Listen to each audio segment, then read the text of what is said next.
Assalamualaikum warahmatullahi wabarakatuh.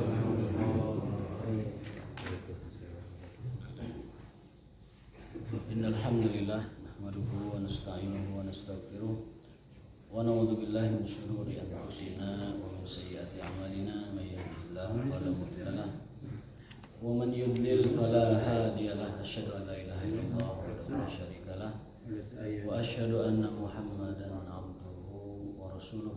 Amma ba'd. Allahumma shalli wa sallim ala nabiyyina Muhammadin wa alihi wa sahbihi wa sallim. Allahumma subhanaka la ilma lana illa ma 'allamtana wa 'allimna ma yanfa'una wa zidna ilman. Allahumma rabbana atina fid dunya hasanah wa fil akhirati hasanah wa qina adzabannar.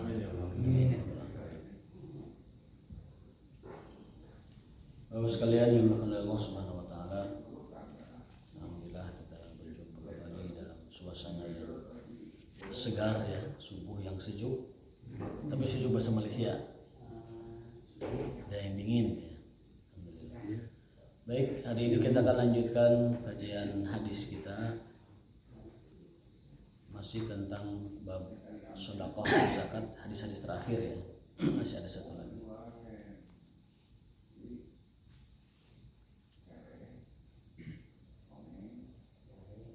Kemarin nomor berapa ya dan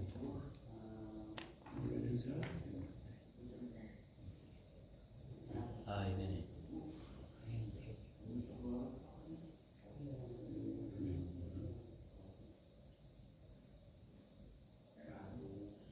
An Umar bin Al-Khattab radhiyallahu taala anhu, kana Rasulullah sallallahu alaihi wasallam yu'tinil ata fa aqul a'tihi man huwa afqaru ilaihi minni fa qala khudhhu idza ja'aka min hadzal mal syai'un wa anta ghairu musyrifin wala sa'il fa khudhhu wa ma la fala tutbi'hu nafsak.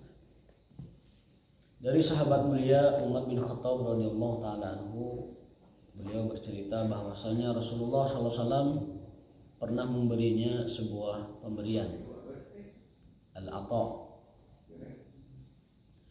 Fa'aqul, lalu aku berkata, a'tihi man huwa afqaru ilaihi minni. Lalu dia berkata kepada pesuruhnya ya, tolong berikan ini kepada orang lain. Jadi Rasul memberi Umar sesuatu, tapi Umar mengatakan berikan saja kepada yang lebih membutuhkan. Faqala khudhu. Rasul SAW bahasa orang mungkin istilah orang agak jengkel dan mengatakan khudhu, ambil Umar. Idza ja'aka min hadzal mal syai'un. Kalau ada rezeki menghamparimu, ambil. Jadi maksudnya jangan olok-olok, jangan apa namanya sok gitu. Wahai Umar, jika ada sesuatu menghampirimu dari karunia Allah, ambil. Khudh. Wa anta ghairu musyrik wala sa'il. Dengan syarat, dengan catatan kamu tidak mengharapkannya, tidak memintanya, maka ambil. Fala tutbi nafsak. Jangan kau ikuti hawa nafsumu. Artinya apa? Kadang-kadang kita ini berpikir sesuatu yang kita anggap benar padahal itu salah. Contoh, Aisyah pernah kedatangan tamu. Lalu di rumah beliau itu sallallahu alaihi wasallam ada daging. Nabi menyuruh berikan daging yang terbaik buat tamu kita. Diberikan. Tamu pulang, Aisyah menggerutu, bakia illa kapuha, tuh kan, tinggal iya. Bakia itu bakia tersisa, tinggal ini ya Rasul, karena yang bagus sudah dikasihkan ke tamu. Rasul itu kan sukanya ini kan, paha, baik paha tangan atau paha kaki, diberikan ke tamu.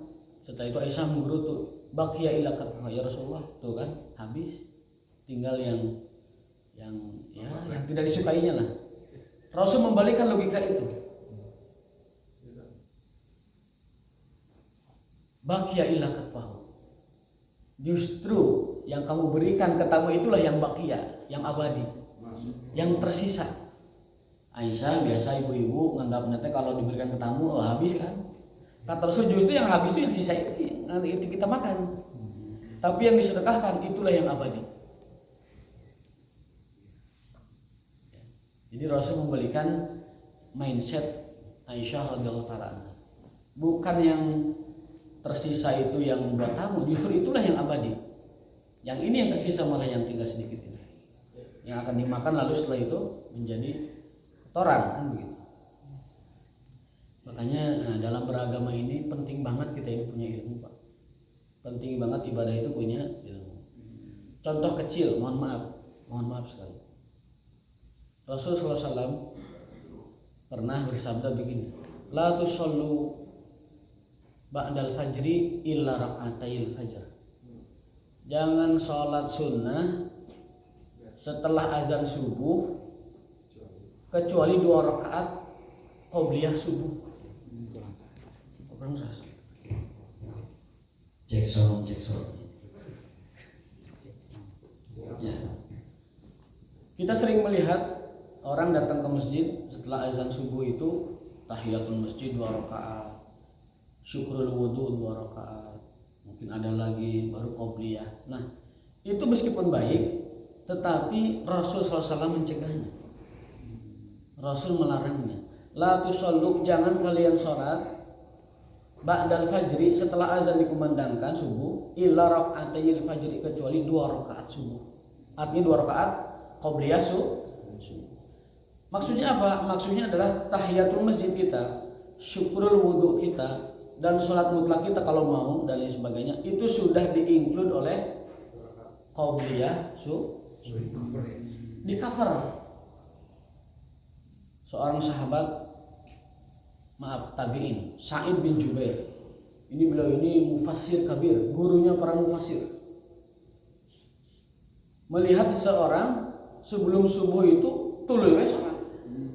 Udah waktu ada gitu, lebar nih waktu, pakai aja untuk sholat. Ditegur. Bahasa orang nama gitu, di sana kenapa Anda lakukan banyak sholat? Padahal Nabi hanya mencontohkan 2 rakaat sebelum subuh, yaitu qobliyah. Nah, si orang yang ditegur ini bahasa orang rumah teng-teng lah. Ayu azibunullah bisalah. Tuhan, apakah Allah akan mengazabku karena aku sholat? Oh begitu, menantang itu. Nantang ulama itu. Apa Allah akan mengazabku karena aku sholat? Kata beliau, enggak, Allah tidak akan mengazab kamu dengan sholat. Tapi bisa jadi Allah mengazabmu karena kamu menyelisihi larangan Rasulullah SAW.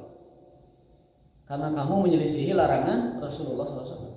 Karena Rasul bersabda, lalu beliau mengutip hadis ini, la tusallu ba'dal fajri illa rak'atail fajr. Jangan kamu lakukan sholat sunnah sebelum subuh kecuali 2 rakaat qobliyah subuh. Nah, itulah kita pentingnya berilmu dalam beramal. Makanya Bukhari jauh-jauh di muqaddimahnya selalu al ilmu qablal qawli wal amal. Ilmu dulu baru amal. Ilmu dulu baru amal. Wala taqfu ma laysa laka bihi ilmu. Jangan kamu berbuat apa-apa sebelum ada ilmunya. Jangan kamu berbuat apa-apa, katakan apa-apa sebelum kamu mengilmuinya. Wala taqfu ma laysa laka bihi ilmu. Lalu Allah memberi ancaman, inna sam'a wal basara wal fuada kullu ulaika kana anhu mas'ula. Karena pendengaranmu, lisanmu dan juga hatimu akan ada pertanggungjawabannya. Kalau kita kaitkan ilmu dengan pertanggungjawaban, itu artinya kalau kita berbuat dan berkata tanpa ilmu, ada konsekuensinya dunia akhirat. Di dunia tidak diterima amalnya, di akhirat bisa jadi dia kena hukuman karena menyelisihi ilmu yang diajarkan oleh Rasulullah SAW. Seperti ini Umar juga sama, ditegur Rasulullah. Umar dikasih hadiah, dikasih sedekah gitu, menolak. Maaf, berikan saja kepada orang yang lebih membutuhkan. Suruh orang berikan. Rasul jengkel. Khudhu, Umar ambil. Apa yang datang darimu dari karunia Allah, tanpa kamu minta, tanpa kamu harapkan, ambil. Jangan kau ikuti nafsumu. Nah, jadi itulah enaknya zaman Rasul. Sekali Umar salah juga ditegur kan? Zaman orang susah negur itu. Yang ditegurnya karena biasanya lebih tarik daripada yang menegur. Padahal itu adalah seburuk-buruk makhluk Allah. Dalam sebuah hadis, barang siapa yang dikatakan padanya agar beriman, agar bertakwa, ittaqillah. Lalu dia mengatakan, membalas, urus saja dirimu, alaika nafsak. Alaika nafsak. Urus dirimu dulu. Urus keluargamu dulu, baru nasihati saya. Kata Rasul, itu seburuk-buruk makhluk Allah di muka bumi. Barang siapa yang disampaikan nasihat, disampaikan ilmu, disampaikan teguran, malah membalas, alaika nafsak, urus saja dirimu dulu, jangan urusin saya. Itu kata Rasulullah seburuk-buruk makhluk Allah. Maka kalau ada yang menasihati, udah terima aja dulu. Jangan menyebut maneh heula lah, jangan. Saya sering dengar di ceramah-ceramah bahasa Sunda, seolah-olah itu teh benar gitu. Geus satulah ulah nganasihatan batur, ulah mapagahan batur, ulah mapatahan batur, urus bae heula keluarga maneh. Amalana amalukum, urus saja kamu sendiri. Urus bae maneh heula keluarga maneh, geus ulah mikiran urang. Bagian akhlak, bagian adab segala macam urusan urang. Itu seolah-olah benar. Saya sering dengar ceramah Sunda kayak gitu. Itu salah. Karena kata Rasulullah, seburuk-buruk manusia adalah yang dikatakan padanya nasihat lalu dia menimpali, urus saja dirimu dulu. Nah, kita jangan sampai menjadi seburuk-buruk makhluk gara-gara dinasihati kita mengatakan geus maneh heula bae lah. Atau nafsi-nafsi atau lana amaluna walakum amalukum. Itu bukan sama sekali dari ajaran Rasulullah SAW. Aya nu nasihati mangga, aya nu mangga. Perkara nanti dilaksanakan atau tidak ngaleos lain masalah. Tapi yang penting jangan sampai jadi seburuk-buruk makhluk, tidak menerima nasihat tetapi menunjukkan keangkuhan. Alaika nafsak, urus saja dirimu. Atau bahasa lainnya bisa alaika binafsik juga bisa. Urusi saja urusanmu, jangan mikirin. Nah, ini hadis nomor 710 mengajari kita bahwasanya jika kita mendapatkan pemberian yang halal, pemberian dari orang yang soleh, tanpa kita minta, tanpa kita harapkan, hendaknya diambil. Bahkan kalau lihat sigoh amarnya ini, kan sigoh amar itu yuhmalul amru alal wujub. Jika ada perintah, jika ada fi'il amar kata perintah, itu sebaiknya diartikan wajib. Ya. Kalau ada lafaz bentuknya fi'il amar kata perintah, itu dalam kaidah usul fikih dimaknai wajib. Artinya Pak wajib menerima pemberian jika itu tanpa diminta atau tanpa diharapkan. Karena Rasul perintahnya khudh, ambil, dan perintah adalah bermakna wajib. Jangan ikuti nafsu, jangan ikuti pemahamanmu itu seolah-olah berikan saja kepada yang lebih membutuhkan, enggak ambil. Itu tindakan Rasulullah SAW kepada Umar bin Khattab radhiyallahu taala anhu. Namun jangan meminta, jangan berharap, karena itu juga ada celaannya. Ya, di dalam sebuah hadis Rasulullah bersabda, barang siapa yang suka minta, maka nanti di akhirat muz'atul lahmi, mukanya datang tanpa daging. Orang yang suka minta di dunia, di akhirat nanti wajahnya itu tidak berdaging, alias rorongkong, tangkorak. Ya. Hadisnya adalah An Abdillah bin Umar, hadis sahih, super sahih kalau bin Umar sudah meriwayatkan itu. Namanya silsilah dahabiyah, mata rantai emas. Sanad itu ada di Abdullah bin Umar.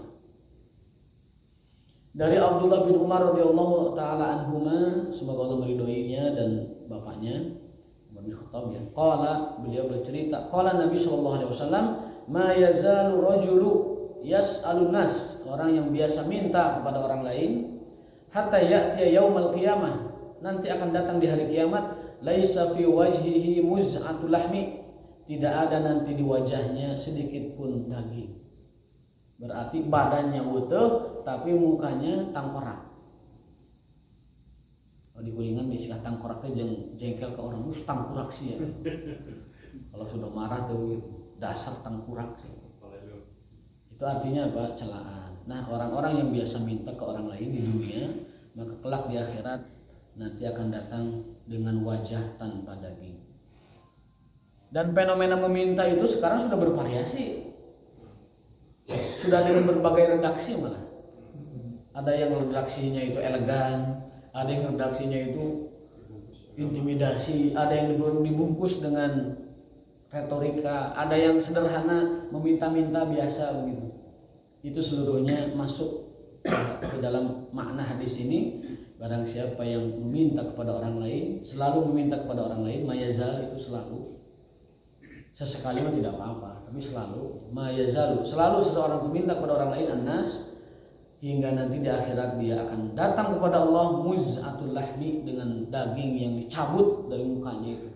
Nauzubillah min dzalik. Wa qala inna syamsa tadnu yaumal qiyamah hatta yablughal 'araqu nisfal udhun.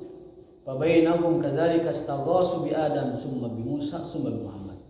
Lalu nanti di hari kiamat matahari akan didekatkan kepada kita sehingga tiap orang bermandikan keringatnya sampai nisful udhun, separuh dari telinga. Jadi setiap orang nanti mandi keringat.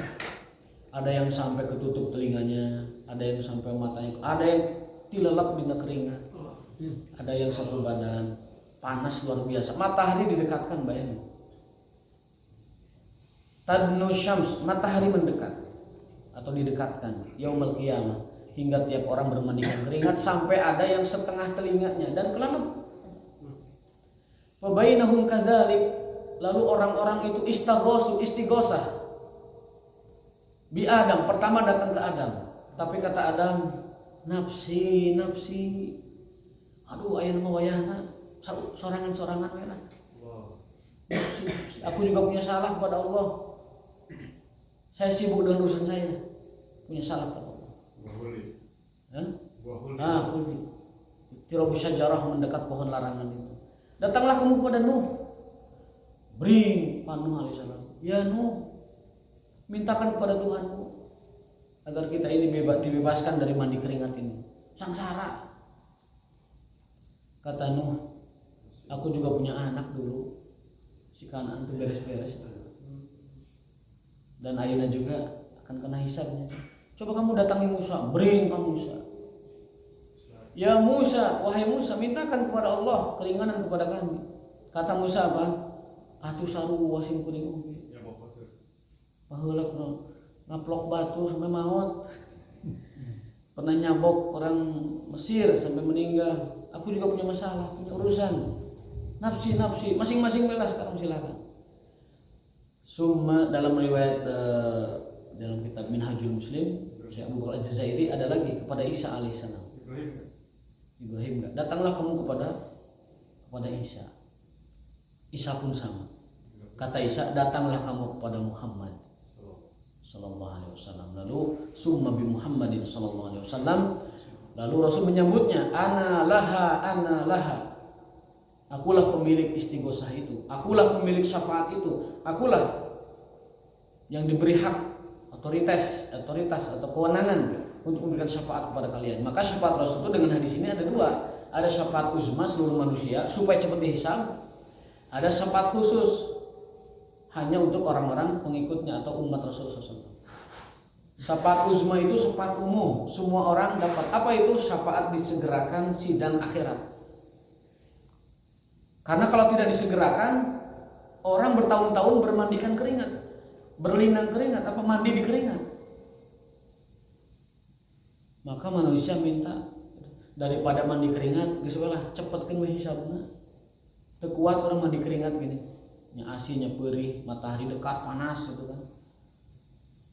Mereka akhirnya beristighosah kepada Adam, ditolak, kepada Nuh ditolak, kepada Musa ditolak, kepada Isa ditolak, kepada Rasul sambut. Dan Rasul langsung berdoa, ya Allah, berilah syafaat kepada mereka. Syafaat uzma, syafaat kubro ini, syafaat umum.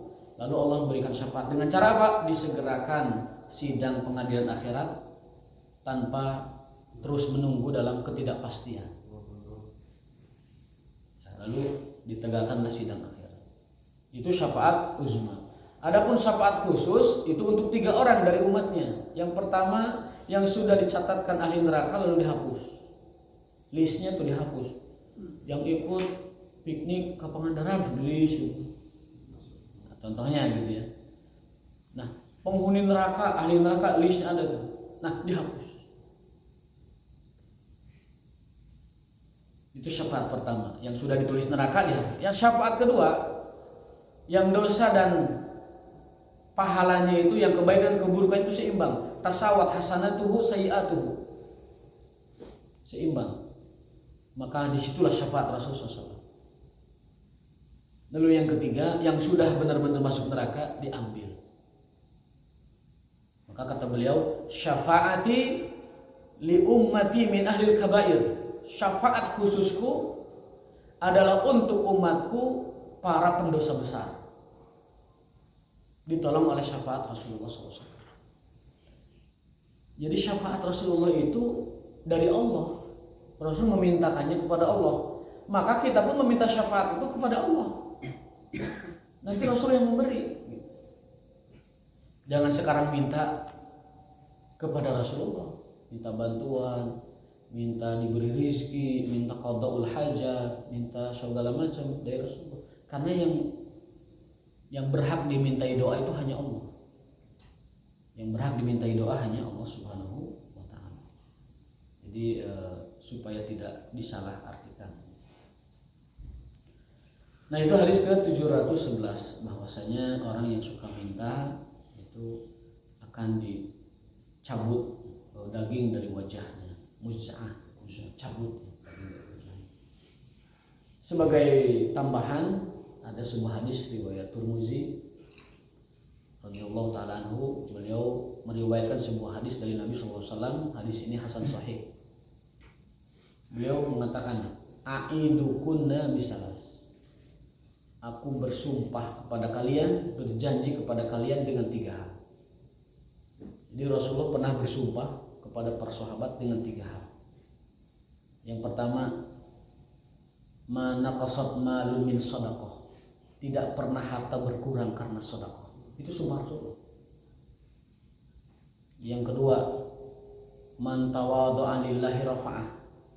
Tidak ada orang yang tawadu karena Allah kecuali Allah angkat derajatnya. Semakin tawadu semakin diangkat derajatnya. Sumpah ketiga, man sa'alan nas ja'alahu fi faqrin. Sumpah ketiga, siapapun orang yang suka minta, Allah akan jadikan dia selalu miskin terus. Orang yang suka minta, Allah akan jadikan dia miskin selama-lamanya. Bisa miskin benda, bisa miskin hati. Bisa miskin hati, merasa kurang terus, merasa haus terus. Dalam arti haus itu kepada dunia, kepada harta. Seperti yang dijelaskan khutbah kemarin. Seperti anjing. Intahmil alaihi yalhas. Jika kau beri, ngelel. Jika kau tidak beri, ngelel juga. Nah, perumpamaan orang yang cinta dunia itu seperti anjing. Diberi ngelel, diberi ngelel. Allah kasih rezeki ngelel, ngerasa kurang. Tidak dikasih lebih ngelel lagi. Maka janganlah kita seperti anjing yang Allah umpamakan itu untuk seorang hamba yang dulunya soleh kemudian tergelincir. Siapa? Bala'am bin Ba'urah. Di antara kisah dalam Al-Quran yang Allah perintahkan Nabi Muhammad untuk menyampaikan kepada umatnya, kisah tentang ini, Bala'am bin Ba'urah ini. Seorang soleh, takwa, alim, ulamanya Bani Israel, ahli zuhudnya Bani Israel, ahli takwanya Bani Israel, tergelincir karena diberi materi oleh sang raja, Raja Kanaan. Tergelincir, dikasih upeti emas berlian, tak ada godaan ulama, godaan tokoh agama, harta benda. Jadi kepala badan itu. Jadi kepala badan. Ya, komisaris lah. Mungkin. Tapi kalau istiqomah ya nggak apa-apa.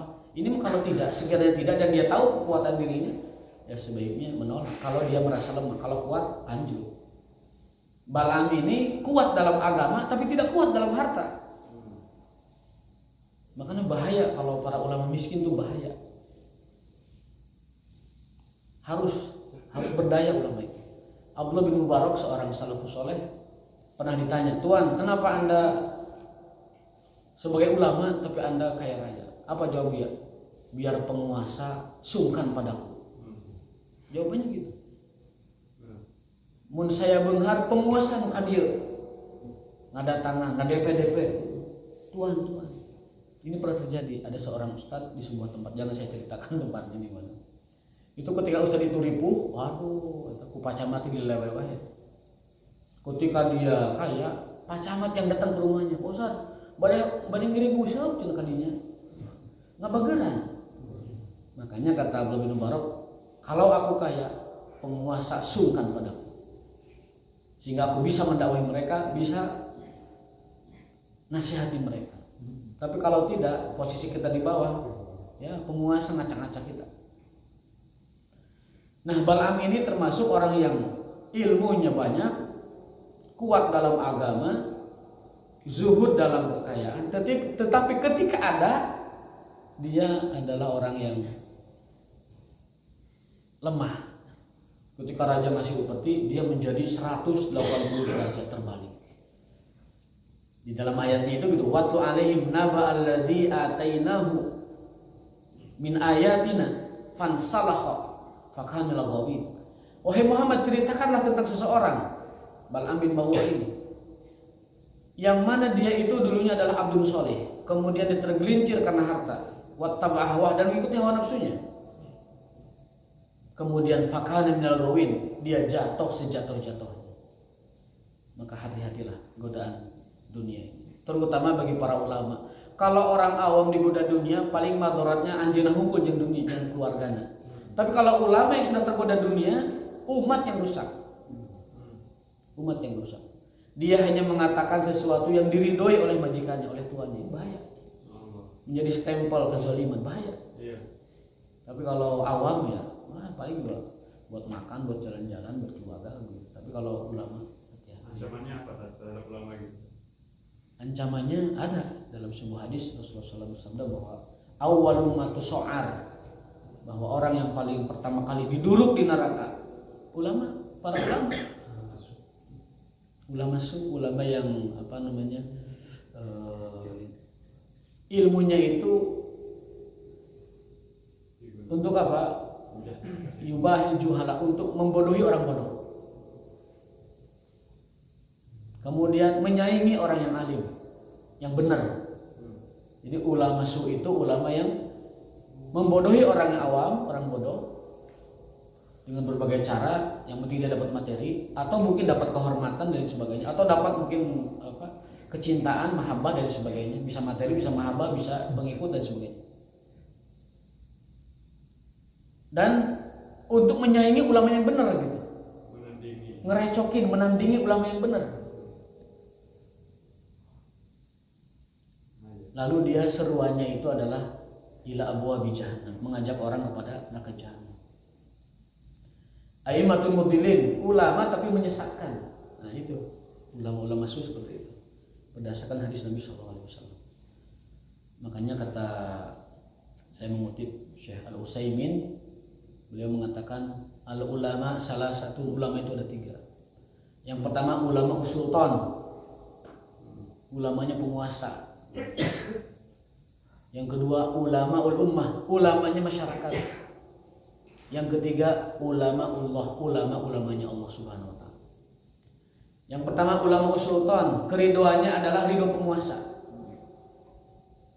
Yang kedua ulama al-ummah, keridoannya adalah selera masyarakat. Ayat masyarakat hoyong kieu nurut tanpa kumaha masyarakat. Padahal Allah sudah ingatkan, in tuti aksara man fil ardi yudiluk. Jika kau turuti selera orang banyak, yudiluk, akan menyesatkanmu. Ulama tidak boleh mengikuti selera masyarakat. Dia harus punya prinsip. Yang tidak benar sampaikan. Kalau benar dia dukung. Dan dia tidak akan mengatakan kecuali apa yang mendatangkan keridhaan Allah Subhanahu wa taala. La yaqulu illa bima yurdi rabbahu. Seorang ulama yang benar adalah yang hanya mengatakan apa-apa yang mendatangkan keridhaan Allah Subhanahu wa taala. Yang terakhir adalah ulama Allah atau ulama rabbani dalam Al-Qur'an. Kunu rabbaniyin, ulama rabbani, yaitu ulama yang tadi hanya yang dicari adalah ridha Allah Subhanahu wa taala. Itu ancaman buat para ulama yang ilmunya itu untuk membodohi orang bodoh, lalu untuk disebut alim dan menyaingi, menandingi para ulama yang benar. Gitu. Makanya saya bilang awam itu kalau digoda dunia dia nggak bahaya, mungkin dirinya aja yang celaka. Tapi kalau alim rusak umat. Ulama yang benernya direcokin, wah. Kemudian ulama awamnya yang bodoh dibodohin. Waliyahzubillah, mudah-mudahan Allah jaga kita dari ulama-ulama seperti itu, ulama unsu. Nah itu hadis ke-717. 711. Barang siapa yang mencari-cari, meminta-minta ya dari orang-orang, maka di dalam Islam itu meminta-minta itu hukumnya haram. Baik yang sifatnya mengemis atau meminta biasa. Itu haram dalam Islam.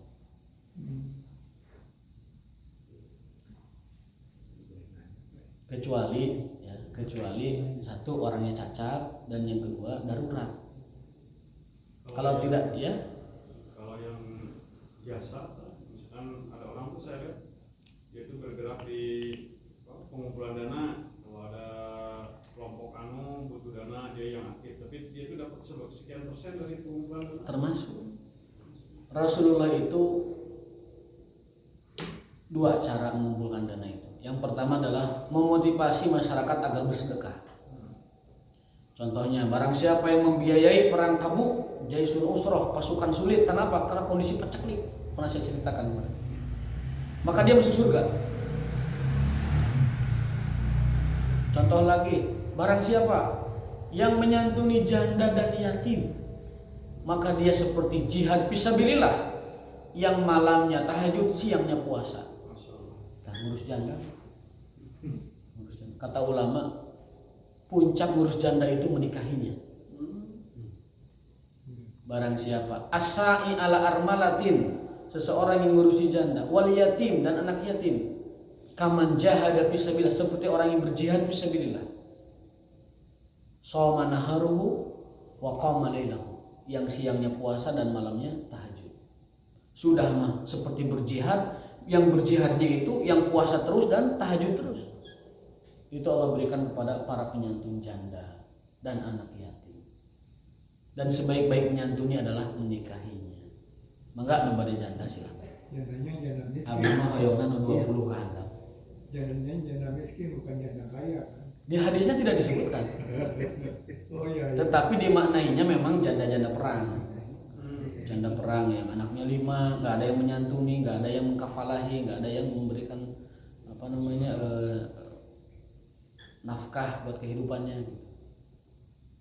Kalau dimaknai hadisnya memang umum, tetapi rasa-rasanya janda yang dimaksud oleh Rasulullah itu adalah janda perang, karena beliau menikahi janda-janda perang. Ya. Ada yang 70 tahun. Ada ibu yang bilang santunana tidak perlu kawin segala. Pepe santunana. Ya itu tafsiran dia. Tafsiran ulama itu sebaik-baik dan sebesar-besar menyantuni itu adalah menikahi. Iya. Lahir batin. Karena dia pol-polan menyantuni lahir batin. Semua yang dia miliki. Tapi ini khusus untuk para pemberani. Makanya pahalanya kayak pahala pemberani, mujahid. Anu mental FSMR mah moal-moal pahala jihad. Itu catatannya.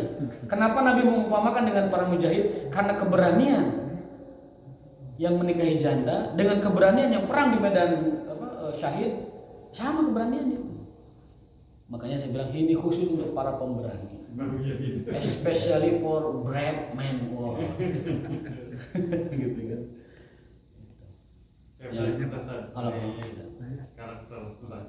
karakter ibu-ibu zaman Nabi serang sahabat, apakah mereka nggak sama dengan ibu-ibu kita sekarang atau beda dalam hal ini? Pada prinsipnya wanita itu sama, tetapi karena memang biah mereka itu biasa, sehingga tidak terlalu bermasalah.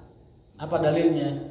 Dalilnya adalah ketika turun ayat nikahilah oleh 4, 3, 2, kalau nggak bisa adil 1, kan gitu.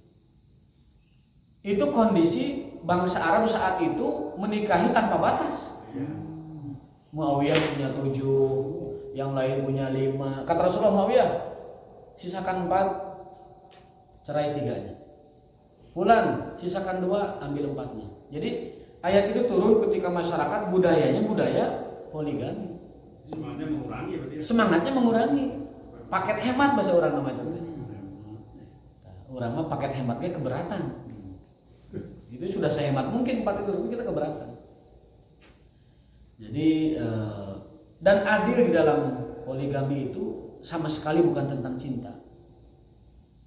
Ya. Yang dimaksud dengan adil dalam poligami itu adalah adil dalam nafkah dan jatah malam. Ya. Kenapa? Karena adil dalam cinta itu tidak ada. Allah berfirman, "Ma ja'alallah fi rajulin min qalbaini." Allah tidak menjadikan dalam satu hati 2 cinta. Maja Allah tidak menjadikan dalam hati seorang fi qalbin wahid satu itu 2 cinta. Min qalbaini fi rajulin wahid. Allah tidak menjadikan 2 cinta dalam satu. Artinya ali dalam cinta itu mustahil. Pasti lebih bogoh kanu leuwih. Mungkin nyaah mah kanu kolot tapi bogoh mah kanu ngora bisa jadi. Ya. Jadi Allah tidak membebani kita pada sesuatu yang kita tidak sanggup. Hati itu tidak bisa dibelah-belah. Tidak bisa dipungkirkan. Ada kisahnya dalam kitab silsilah itu. Satu orang punya 2 istri. Lalu istri itu nantang, mun urang ti cebuhur kawalungan, saha nu pangheula di tulungan. Bingung kan suami itu, kumaha? Dua-duanya maksudnya. Iya, dua-duanya kecebur. Nu anu cebur, anu sepuh ti kunclung gitu kan. Duaan. Mana nih ditolong lebih dulu? Kan bingung suami tanya begitu mah. Kalau dijawabnya kamu dulu ditolong, ini marah. Kalau kamu ditolong, ini marah. Akhirnya gini dia basa-basi. Saya akan tolong si kecil karena yang tua mah udah pandai berenang. Gitu bahasanya. Karena kamu kan pintar berenang, jadi saya tolongnya yang kecil. Nah, Pak. Tadi ada istilah pemberian Ya. tidak diminta. Ya. Itu pemahamannya secara umum di masyarakat sekarang. Saya khawatir apakah itu yang sumber korupsi? Karena begini, itu berkembang sekali. Orang kaya memberi, Ya. orang mungkin juga karena jabatan atau potensi untuk maju ke depan menjadi pejabat. Dan pemahaman itu kan tidak minta. Ya. Nah ini. Nah, jadi dipahaminya berbeda atau terpisah. Jadi bab gratifikasi dan korupsi itu dia bab terpisah dari yang ini. Ini Rasulullah SAW tidak sedang menyuap Umar bin Khattab. Bahkan Umar itu bawahannya ibarat kata gitu kan. Dan Rasul tidak sedang menggratifikasi Umar karena tidak ada motif apa-apa. Jadi yang dimaksud dari hadis ini adalah ketika orang memberi dengan sukarela tanpa motivasi dan itu rezeki yang halal, maka ambil. Kalau gratifikasi itu definisinya sudah berbeda. Kalau korupsi definisinya sudah berbeda. Ketika seseorang memberikan pejabat meskipun tanpa diminta, itu sudah gratifikasi. Ada ceritanya.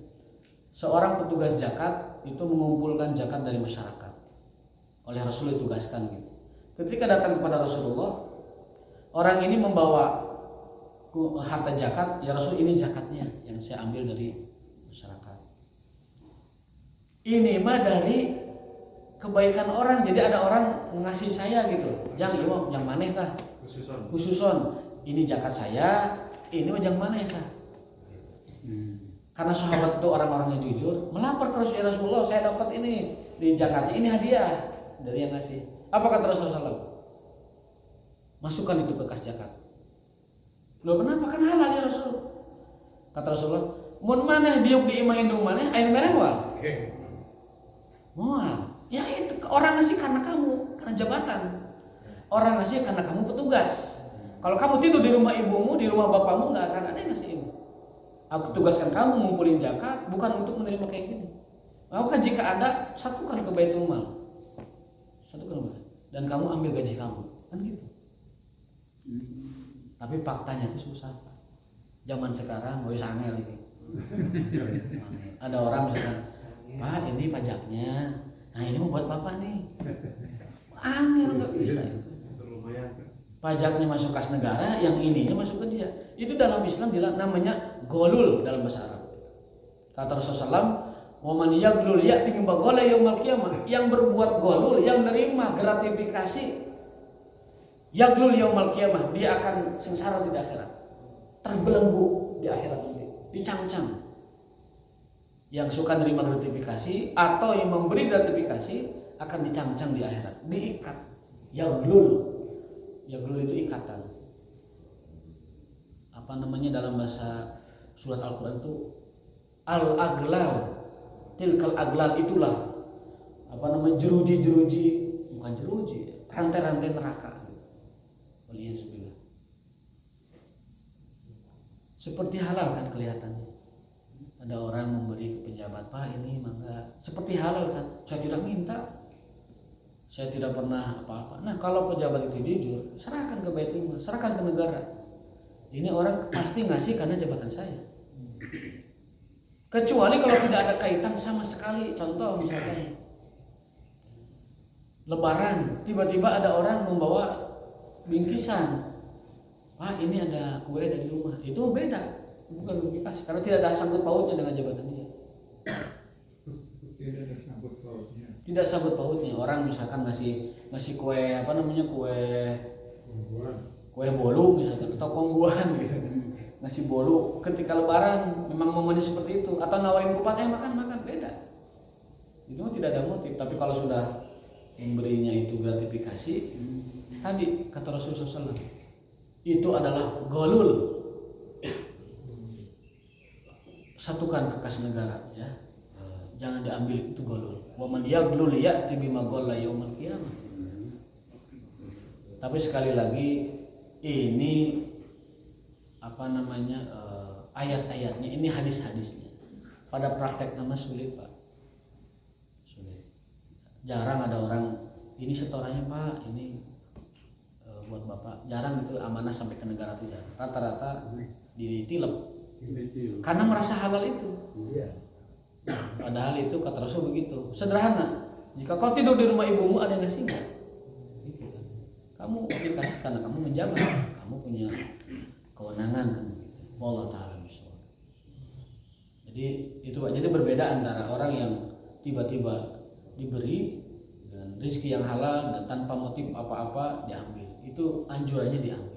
Tapi kalau ada orang tiba-tiba celuk ke kantor Pemkot misalkan, Pak, itu perlu diwaspadai. Jangan-jangan itu adalah golul atau gratifikasi.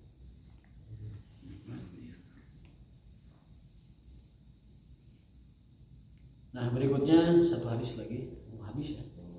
Jadi jam ini saya sudah lebih cepat kayaknya ini. Iya. Sengaja ya. Biar apa namanya, biar jam kerja. Yang semangat. An Abi Hurairah radhiyallahu anhu anna Rasulullah sallallahu alaihi wasallam laisal miskin alladhi yatufu 'alan nas. Bukanlah disebut orang miskin yang keliling minta-minta ke orang lain, kata Rasul. Tarudduhu luqmatu wa luqmatan.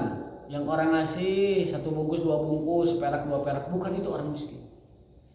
Wa tamrah wa tamratan, satu korma, dua korma, sebungkus korma, bukan itu orang miskin. Walakinal miskin, adapun orang miskin kata Rasul, alladzi la yajidu ghinan yughni, orang yang tidak punya kecukupan, wala yufton fihi bihi fayutasaddaq alaih, wala yakum faisal. Lalu dia menjaga izzah, menjaga kehormatan, tidak meminta-minta. Miskin yang tidak meminta. Ya. Orang miskin yang dimaksud oleh Rasulullah bukan orang miskin yang ke orang-orang tuh minta. Dikasih dia senang, tidak dikasih dia jemedun. Orang miskin bukan orang yang apa tadi meminta sesuap dua suap nasi, meminta ditraktir sepiring dua piring, itu bukan orang miskin. Orang miskin adalah orang yang tidak punya kecukupan tetapi dia menjaga kehormatan dirinya. Nah, teh yang miskin itu sebenarnya lamun orang mau nyalurkeun zakat teh. Miskin tapi tidak minta-minta, itu miskin yang hakiki itu. Dia jaga kehormatan, dia tekun ibadah meskipun dia kurang, itu yang wajib itu. Makanya ada pendapat kalau kita punya sedekah, bahkan zakat fitrah, berikan dulu kepada ahli sholat. miskin ieu teh salat ulah dibere salat ulah mun sisa beres saeutik ulah ieu beres saeutik makarunya si maot tapi kasih yang salat. Ulama sampai membatasi begitu, jangan kau berikan sedekahmu, jangan kau berikan zakatmu kepada orang miskin tapi tidak sholat. Cari dulu orang miskin yang sholat, cari dulu. Nggak ada banget baru kasihkan yang tidak sholat. Makanya kalau bisa ketika memberi itu, nah seleksinya kriterianya seperti itu, dia ahli sholat bukan. Jangan sembarangan memberi. Dan ada sebuah hadis di dalam Zadul Ma'ad, pemuat hadis ini dalam Zadul Ma'ad. Saya lupa perawi siapa, tapi ada dalam kitab Zadul Ma'ad. Yang kurang lebih artinya adalah liyakul min ta'amika sholihun. Hendaklah yang makan dari hartamu itu orang-orang soleh. Kenapa? Hikmahnya adalah kalau sedekah kita, rezeki kita dimakan oleh orang soleh, jadi amal jariyahnya banyak. Dia sholat, kecipratan pahalanya sama tanpa mengurangi yang melakukan amalnya. Dia tilawah sama, dia tahajud dapat. Jadi orang yang memberi makan orang soleh, dia mendapatkan jariyah dari orang soleh tersebut, sholatnya, puasanya, tilawahnya, zikirnya, kemudian berbuat baik, dapat semua tanpa mengurangi sedikit pun pahalanya. Itu dalam Zadul Ma'ad disebut seperti itu. Liyakul min ta'amika sholihun. Makanya kenapa memotivasi kita untuk memberi nafkah pada keluarga, karena keluarga kita orang-orang soleh, istri kita orang soleh, anak kita orang soleh, itu jadi jariyah yang sangat panjang itu. Nanti berketurunan sampai hari kiamat, berketurunan dapat jariyahnya. Kita nafkahi istri kita soleh, kita nafkahi anak kita soleh, itu jariyahnya sampai hari kiamat, sampai dia berketurunan ribuan orang ke bawah dapat pahalanya. Itulah mengapa kata Rasul, segenggam beras, segenggam gandum yang kau suapkan pada istrimu, pada anakmu, itu setiap butirnya adalah pahala yang besar. Komongan istrinya rewo waduh, gede pahalanya itu.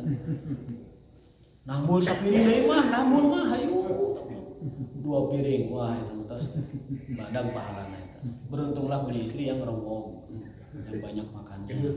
Kenapa? Nah, jariyahnya besar. Alladzi la yajru ginan yugnihi wa la yuftan bihi fayutasaddaq. Maka berikanlah sedekah untuk miskin yang seperti itu. Berilah sedekahmu kepada miskin yang seperti itu. La yajidu ginan yugnihi, orang yang tidak punya kecukupan tetapi la yas'alun nas, namun dia tidak minta-minta. Itu yang harus diperhatikan. Bukan yang sebaliknya. Allah Ta'ala bisa. Ya. Kalau misalnya menegur anak ataupun menasihati anak, katanya kalau sudah 3 kali tidak nurut aja, sudah gitu. Jangan lebih dari 3 kali gitu. Salah. Menasihati anak mas sepanjang hidup. Nabi Nuh saja menasihati anaknya sampai air meraih anaknya di puncak gunung itu, ya kan? Nabi Nuh alaihissalam itu masih manggil anaknya, irkab ma'ana, dibacanya irkab ma'ana. Wahai anakku, naiklah, cepat naik. Ayo sudah bahasa orang nama sudah ngahontal gitu. Tetapi tidak mau anaknya. Nabi Nuh tetap meraih sampai Allah menyatakan innahu amalun ghairu sholih, innahu laysa min ahlik. Wahai Nuh, dia bukan dari keluargamu dan dia bukan pelaku amal soleh. Nah, ketika ayat itu turun, baru Nabi Nuh alaihissalam tinggalkan anaknya. Artinya apa? Sampai anaknya sakratul maut diraih oleh air, Nabi Nuh tetap memberikan nasihat. Ini menjadi pelajaran buat kita bahwa mendidik anak itu madal hayat sepanjang usia, bahkan ketika mereka hampir sakratul maut. Apa dalilnya? Dari hadis Nabi SAW, kullukum ra'in wa kullukum mas'ulun ra'in. Setiap orang itu bertanggung jawab atas bawahan-bawahannya, dan seorang laki-laki bertanggung jawab atas keluarganya, dan Allah akan minta pertanggungjawaban dari setiap anggota keluarganya itu. Jadi dengan hadis itu maka menasihati anak, menasihati istri adalah kewajiban seumur hidup. Meskipun mereka sudah melanggar, meskipun mereka sudah kufur kepada Allah, tapi kewajiban mensati tetap sampai hayat mau memisahkan. Hadallahu ya kemajuan Allah wa liya taufiq. Subhanakallah wa bihamdika asyhadu an la ilaha illa anta astaghfiruka wa atubu ilaik.